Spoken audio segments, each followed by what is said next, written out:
Estamos con la precandidata a concejala, a cuarta concejala para La Plata, Ana Negrete, comunicadora social también es. ¿Qué más sos, Ana? ¿Todo bien? Todo bien, ¿cómo anda? Bueno, muchas gracias por la invitación. Gracias a vos por venir. En este día tan nublado y medio lluvioso está buenísimo encontrarse. Medio de Londres, le decía Mate. ¿Fuiste a Londres alguna vez? No. Nadie fue a Londres. Bueno, eso es un buen modo de presentarse. Nunca salí de América Latina. Conozco algunos países de América más cerquita, más lejos. Acá me están dando indicaciones técnicas. O el micrófono. El micrófono. A ver, ahí. Perfecto. Decía que nunca salí de América Latina. Conozco algunos países, pero llegaste a Ecuador, Colombia, Brasil y Cuba. Esos son los países que conozco. ¿Y cuál fue el más lindo? El que vos digas, me llevo bastante...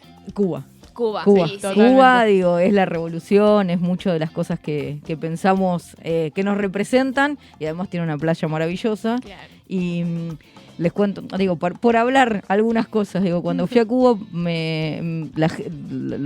los cubanos y las cubanas te dicen, caminá a cualquier hora que no te va a pasar nada. No importa que seas una mujer, que seas joven, vos podés ir caminando y no te va a pasar nada. Y es así. Y la verdad es que primero te das cuenta de todos los mandatos y todos los temores que tenés vos misma en el cuerpo, porque no es fácil. No es fácil acostumbrarse a caminar así, sola, a cualquier hora del día, en cualquier lugar. Claro. Pero posta no te pasa nada. Y eso lo tiene comprobaste. Que ver. Sí, lo comprobé y comprobé eso, las propias ataduras, y comprobé que hay algo que ha pasado en Cuba que tiene que ver con la revolución y que tiene que ver con los derechos. Uy, qué bueno, justo hablando de esto, vos estabas muy vinculada también con la militancia feminista por los derechos de la mujer. La diversidad sexual. Y claro, y de la diversidad sexual. Y te quería preguntar, justo ya enganchamos con esto, ¿qué pensás, qué políticas aplicarías acá en La Plata para controlar este tema de la inseguridad que tienen las mujeres? Mira, yo creo que la primer discusión que hay que tener con respecto a eso es que es verdad que las mujeres sufrimos la violencia. Sufrimos violencia que tiene que ver con el hecho de ser mujeres, y las diversidades con el hecho de ser diversidades. Y que hay algo que se transforma o que nosotros podemos transformar para transformar esa problemática que tiene que ver con transformar la desigualdad. Cuando nosotros tengamos un país, tengamos una ciudad especialmente con justicia social, hay un montón de cosas que tienen que ver con los problemas que sufrimos, mayormente las mujeres y las diversidades, que se van a transformar. Obviamente, el patriarcado es un modo de relación, que está absolutamente asociado al capitalismo. Hay un modo de pensar que las mujeres somos un objeto, a pensar que los varones tienen más derechos que nosotras en función de determinadas cosas, y que lo que nosotros tenemos que hacer es tratar de promover mayores derechos, que se reparta, es que haya redistribución, para que las mujeres estemos en otras condiciones. Y es eso sobre lo que voy a trabajar. Que no es solamente cuestiones que tengan que ver con transformar las políticas de género, que algo, ¿no? No está. Ahí está. Sí, porque le pegué yo al micrófono, debo reconocerlo. Decía que obviamente vamos a tener un abordaje sobre las cuestiones que tienen que ver con la violencia y sobre la salud sexual no reproductiva, que es las dos cuestiones que nos parecen muy problemáticas de abordaje en las políticas públicas locales, pero también vamos a tener vamos a trabajar fuertemente con poder llevar la voz y la perspectiva de las mujeres y las diversidades para discutir todos los temas. Y sobre eso es lo que vamos a trabajar también. Bien. Sí, totalmente. Yo creo que esto que decís es fundamental, más que nada estando en La Plata y teniendo en cuenta que nuestra secretaria de género era una persona como Carolina Píparo, y también la pelea que van a tener que dar ahí adentro estando en esta ciudad, que es un municipio de Garro, que siempre ha atacado y que siempre no le ha dado mucha bola a estos temas. No hay presupuesto, básicamente. Claro. Sí, hay una parte que no es de presupuestaria, y hay otra que tiene que ver con la definición política de Garro. Sí. Ustedes piensen que Garro piensa que las personas trans son personas enfermas.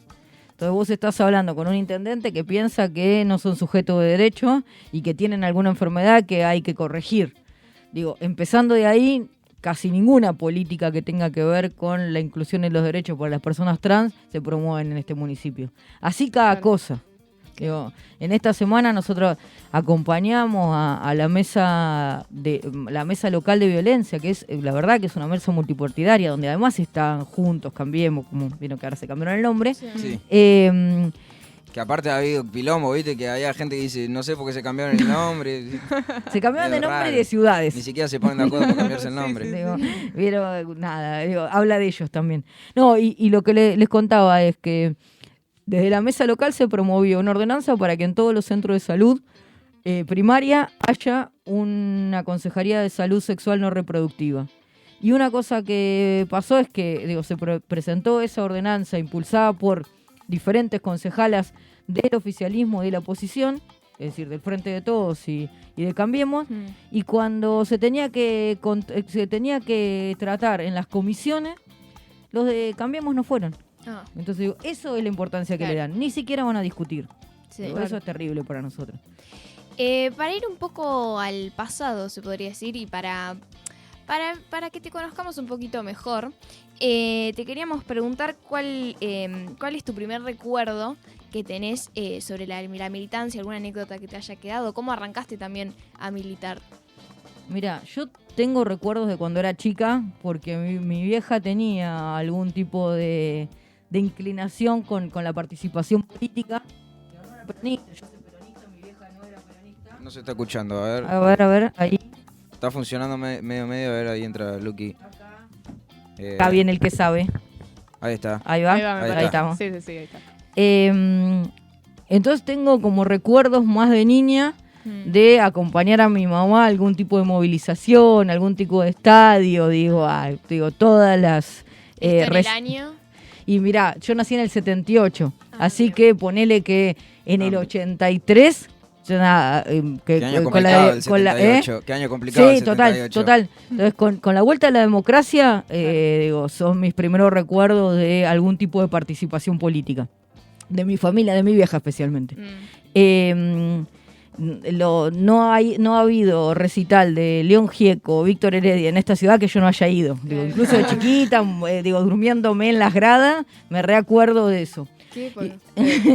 Y después tengo algún tipo de recuerdo de mi primer de mi primer acercamiento a la política, más en la escuela. En la escuela como alguna cuestión de tratar de hacer un acto diferente para el, 20 de junio, plantear alguna discusión que tenía que ver con lo que queríamos decir los y las estudiantes. ¿Había centro de estudiantes? No había centro de estudiantes en la escuela mía. ¿Qué escuela era? Yo iba a la Italiana, que es una escuela, miren. Sí. Mi vieja laburaba a la mañana y a la tarde. Yo era empleada y laburaba de 6 menos cuarto de la mañana a 10:30 de la noche. Claro, jornada extra. Y era madre soltera. Entonces, laburaba en una clínica y en esa clínica laburaban muchos médicos. Era secretaria de una oficina de esa clínica. Y entonces los médicos consiguieron que yo pudiera ir becada a esa escuela. Entonces yo fui durante toda la escuela, era re buena alumna, fui becada a la escuela italiana, que era doble turno. Entonces le resolví a mi mamá quién me cuidara y nada, Y ahí en la escuela, imagínense que es una escuela que tiene ciertas características en esta ciudad. Sí, La primera inclinación política que tuve tiene que ver con poder discutir algunas cuestiones de las cosas que se decían en la escuela. Y después cuando entré a la facultad, sí, ahí empecé como con una militancia más de lleno. Sin embargo, mi primer militancia no fue en la facultad, sino fue en Hijos. Yo les contaba que nací en el 78 y en un momento Hijos decidió que quienes éramos de la misma generación, pero no éramos hijos de desaparecidos y desaparecidas, pero sí éramos de la misma generación, podíamos militar en la organización. Y ahí empecé como a militar dando una mano en comunicación porque yo ya estudiaba en la facultad. Entonces, la primera militancia orgánica tengo ese recuerdo, pero además esa experiencia. Mirá, Claro. qué groso. A mí me llama la atención, bueno, no me llama la atención, pero digo, qué importante que es esto, más teniendo en cuenta la movida política que tiene dentro de la juventud la ciudad de La Plata, ¿no? Y la Sí. importancia de que dentro de todos los espacios que se puedan ocupar se escucha a la juventud y que se la tenga muy en cuenta y también que se la adentre, ¿no?, a la política. Sí, yo vieron que hay como toda una discusión que ustedes la deben tener muchísimo más clara que yo, obviamente, que tiene que ver con cómo se interpela ahora a la juventud. Que nosotros y nosotras vimos cómo los 12 años de Néstor y Cristina fueron 12 años donde la juventud, encontramos el protagonismo en la política. No solo nos interpelaron, sino que además nos dieron un lugar de centralidad en la política. Y un poco, post-macrismo y en este momento también hay una pregunta, ¿qué interpela a las juventudes? Yo, en eso tengo una mirada bastante esperanzada. No pienso que todos los pibes y las pibas se sientan interpelados por Milei y no todos los pibes y las pibas se sientan interpelados por como una lógica de redes sociales que no es una lógica que denosta la política. Pienso que no, que hay pibes y pibas que obviamente se sienten interpelados por eso y hay otro montón que no, que se sienten interpelados por cambiar el mundo, por la injusticia. Y en eso me parece que nosotros tenemos que tratar de trabajar. En programas anteriores hemos discutido bastante, hicimos como una competencia de generaciones. O sea, igual llegamos a la conclusión, aunque Mate no sé si está tan de acuerdo, que las juventudes siempre protagonizan las transformaciones, al menos el sentimiento de ser joven es como cambiar el mundo, viviendo también a otras personas. Mate no, dice que no. Que los del 90 se drogaban, por ejemplo. Pero pará, no lo dije yo. O sea, Se quiere dar las manos ahora. Me mandaron al frente. O sea, sí, dije eso, pero es un recorte de TN. Que lo de los 90 nos drogábamos. Claro. O sea, que hay generaciones, como la del 70, que tuvo una militancia muy fuerte, y de ahí para adelante decayó un poco la militancia de la juventud, y estábamos... porque la discusión arrancó con Dolo diciendo que nosotros éramos la mejor generación. Sí. Está muy bien que no creas nos cabe eso. ninguna duda. Habla muy bien de las hay que tener autoestima. Sí, total. No, ¿saben lo que yo nací en el 78 y piensen que terminé la secundaria en el 95. Soy de la generación de los 90. Y después, la verdad, lo que les voy a decir ahora no me di cuenta en ese momento que era más joven, sino me di cuenta con el paso de los años y especialmente con el gobierno de Néstor. Que es que que mi generación pensaba que siempre íbamos a resistir, que siempre íbamos a pasar mal, que no podíamos pensar en un futuro que nos tenga como protagonismo, que no se podía cambiar ni el país, ni la ciudad, que nosotros lo que íbamos a tratar todo el tiempo es de poner frenos, de resistir. Y crecimos con esa lógica. Imagínense que crecimos haciendo scratch, porque los milicos estaban sueltos y te lo encontraban en la panadería. Y eso es literal. Claro. Yo fui a una fotocopiadora y me encontré con el milico que le estábamos haciendo un scratch sacando fotos. Entonces, Terrible.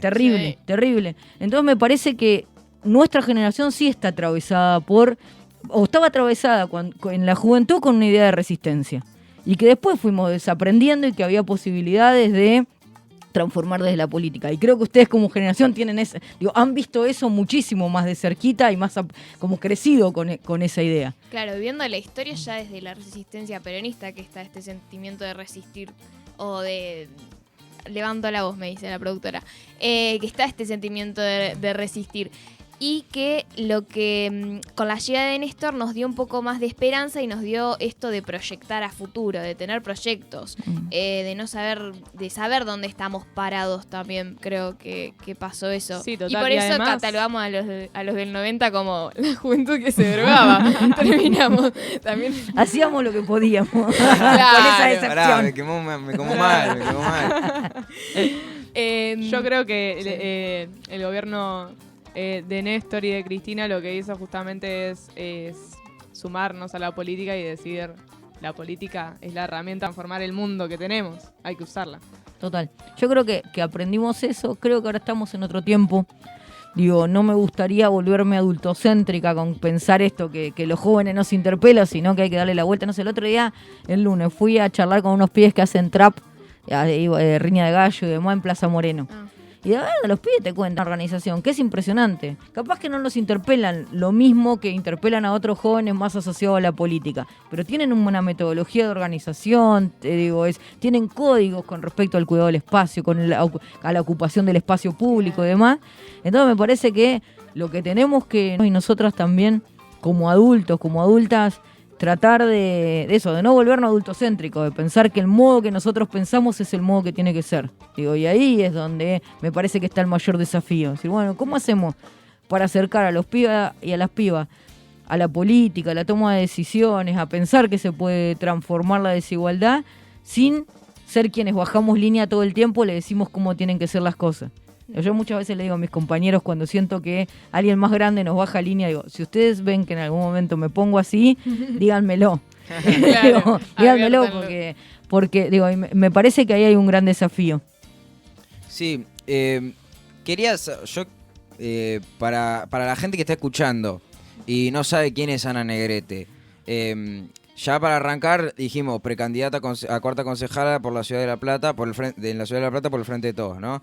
Pero para que la gente sepa un poco más de vos, ¿cómo te definirías políticamente? Mira, yo soy kirchnerista, soy cristinista, milito en la Cámpora. Digo, eso es como el perfil más formal en lo político, que dice un montón de cosas también. El perfil Claro. de Instagram. Exactamente. Soy feminista, que también lo dijeron. Soy lesbiana, y lo digo porque me parece que hay una apuesta política en eso. No digo, no creo que a muchos les interesa quién me gusta, quién no me gusta, sino que tiene que ver con un modo de concebir y construir el totalmente. mundo y la política. De eso queríamos hablar. ¿Serías la primer lesbiana en el consejo? No sé si lo sería, sí que me hago cargo y que lo digo y demás. Exacto, con Eso, orgullo. Sí, digo eso. Exactamente. Y creo que, miren, una de las cosas que por lo cual lo digo es que yo estoy recontra convencida que quienes sufrimos determinadas problemáticas también vemos las cosas de una determinada manera y en función de eso podemos pensar propuestas, soluciones de esa determinada manera. Claro. No, me parece que eso es como, digo, si vos es diferente pensar en cómo hacer una política antidiscriminatoria si sos discriminado o si no sos discriminado. O al menos si tenés conciencia de los privilegios de algunas cuestiones que muchos de nosotros y nosotras tenemos. Entonces, digo, es una parte de las cosas que a mí me parece que cuando decimos, ahí inventamos una consigna, el orgullo al consejo tiene que ver con eso, con decir, bueno, somos orgullosamente diversos y en función de eso también vamos a tratar de pensar y de cambiar esta ciudad desde ese lugar.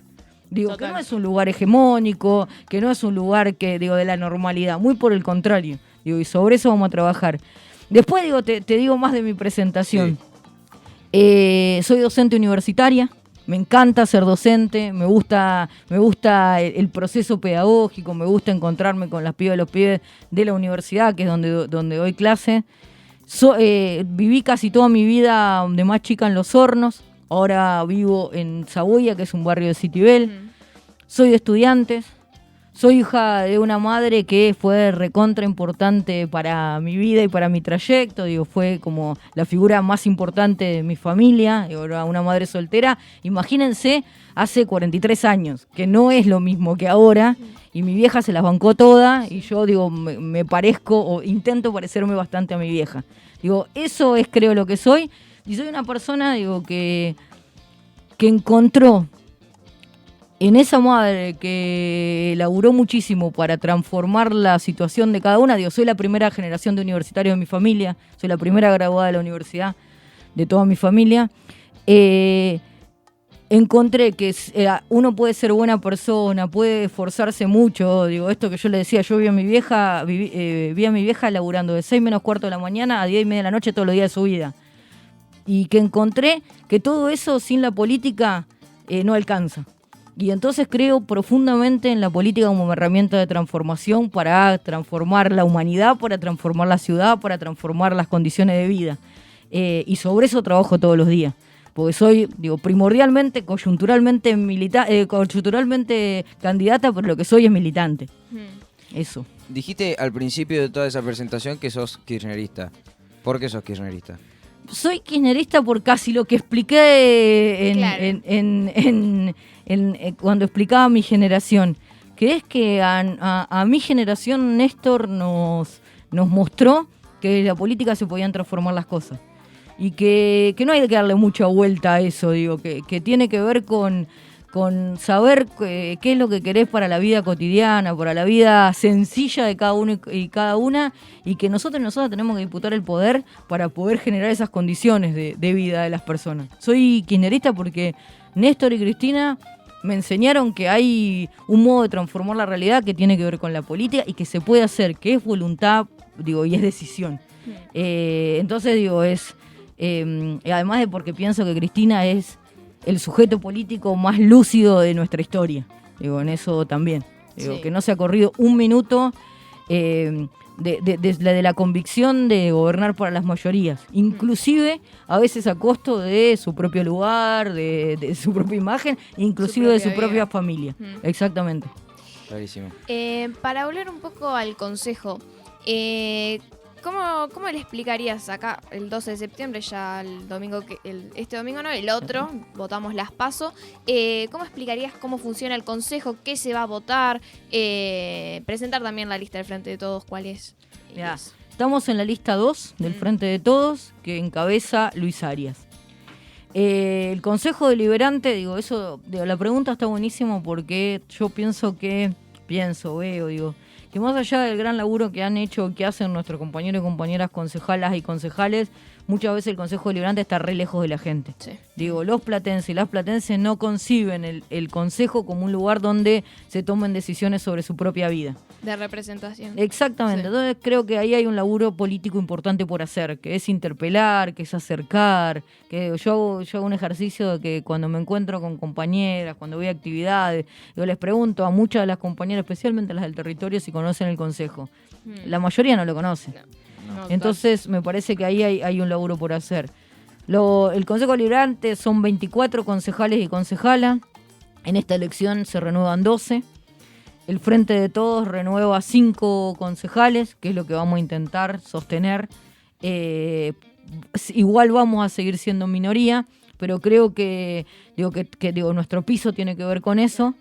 Y el Consejo Deliberante es un lugar donde se toman definiciones que tienen que ver con la vida cotidiana de las personas. Desde qué pasa en los centros de atención primaria, hasta qué pasa con los recorridos de los colectivos, o qué pasa con los centros culturales, o las calles, todo eso se toma las decisiones en el Consejo Deliberante.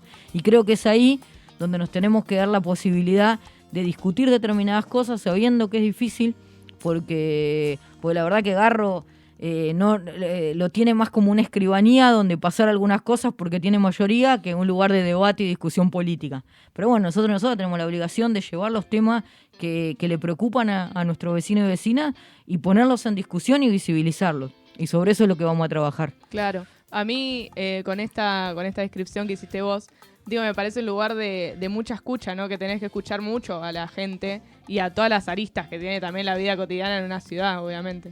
Sí, no solo escuchar, sino miren, yo pienso que, vieron que en el Consejo Deliberante una de las cosas que se discute es el código de convivencia.